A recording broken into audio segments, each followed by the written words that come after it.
తెలుగులో చదువుతున్నారో, సో నిత్య సిద్ధ కృష్ణ ప్రేమ అంటే భగవంతుడి యొక్క ప్రియజనులు ఎవరైతే ఉన్నారో, అంటే ఇప్పుడు మనం గోపికలు అవ్వాలి అనుకుంటే ఆ గోపికల హృదయంలో ఉన్నటువంటి ఆ సిద్ధ ప్రేమ అని, ఆ ప్రేమ మన యొక్క సాధన చేసినప్పుడు మనకి లభిస్తుంది. ఓకే. సో ఇక్కడ ఆ భక్తి ఆల్రెడీ ఉంటే మనకి మన అవిద్య మన యొక్క జీవాత్మని ఆవరించలేదు. ఎందుకంటే వెలుగున్న దగ్గర చీకటి ఉండదు.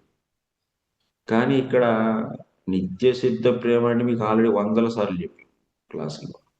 ఏంటి అంటే అక్కడ అలాంటి ఉద్దేశం, అక్కడ అప్పుడు ప్రభుపాద అలాంటి వాక్యాలకు తాత్పర్యం ఎలా తీసుకోవాలంటే, జీవాత్మ స్వభావత భగవంతుడి యొక్క భక్తి చేయటానికే ఉంది, వేరే ఏ పనికి కాదు. ఆ, ఇంకా అంటే జీవాత్మను కొత్తగా తయారు చేయాల్సిన అవసరం లేదు. సో ఇప్పుడు ఏ విధంగా అయితే భారతదేశంలో ఉన్నటువంటి నాగరికులందరికీ ఆ, యోగ్యత ఉంది దేనికి, ప్రధానమంత్రి అయ్యేందుకు. మీరు 18 సంవత్సరాల వయసు నిండిపోయిన వాళ్ళందరికీ ఓటు హక్కు ఉంది. సో భారత రాజ్యాంగాన్ని అనుసరించి ఓటు హక్కు ఉంది, ప్లస్ కాంటెక్స్ట్ కి పోటీ చేయొచ్చు, ప్రధానమంత్రి కాంటెక్స్ట్ అవ్వచ్చు అందరూ కూడా. దీని ఉద్దేశం ఏంటి, అందరూ ప్రధానమంత్రులు కాదు. అలాగే ప్రతి జీవాత్మ సో నిత్యం భగవంతుడి సేవ చేసేందుకు అర్హులే. కానీ మాయ అలా కాదు, మహామాయ. మహామాయ లేకపోతే మనస్సు బుద్ధి ఇవన్నీ కాదు, ఇవన్నీ భౌతిక పదార్థాలు.